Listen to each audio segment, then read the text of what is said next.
எவ்வளோ சேர்த்து வச்சாலும் அது என்ன தராது, உனக்கு ஜீவனை தராது. ஒருவனுக்கு எவ்வளவு திரளான ஆஸ்தி இருந்தாலும் அது அவனுக்கு ஜீவனை கொடுக்காது. கர்த்தர் நினைத்தால் அவனுடைய ஜீவனை நொடி பொழுதில் எடுத்து போட முடியும்.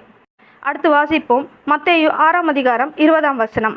பரலோகத்தில் உங்களுக்கு பொக்கிஷங்களை சேர்த்து வையுங்கள், அங்கே பூச்சியாவது துருவாவது கெடுக்கிறதும் இல்லை, அங்கே திருடர் கன்னமிட்டு திருடுகிறதும் இல்லை.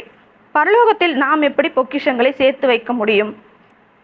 இதை மத்தேயு 25ஆம் அதிகாரம் 31ஆம் வசனம் முதல் 41ஆம் வசனம் வரை உள்ளதை நான் அப்படியே விளக்குறேன், நீங்க கேட்டுக்கோங்க. இயேசு கிறிஸ்து மகிமை பொருந்தினவராய் தமது பரிசுத்த தூதரோடு வரும்போது, அதாவது 2ஆம் வருகையில அவர் நியாயம் தீர்க்கும் போது பாவிகளை ஒரு பக்கமாகவும் நீதிமான்களை ஒரு பக்கமாகவும் இரண்டாக பிரிப்பாராம். அப்ப தமது வலது பக்கத்துல நீதிமான்கள் இருப்பார்களாம், தமது இடது பக்கத்துல பாவிகள் இருப்பார்களாம்.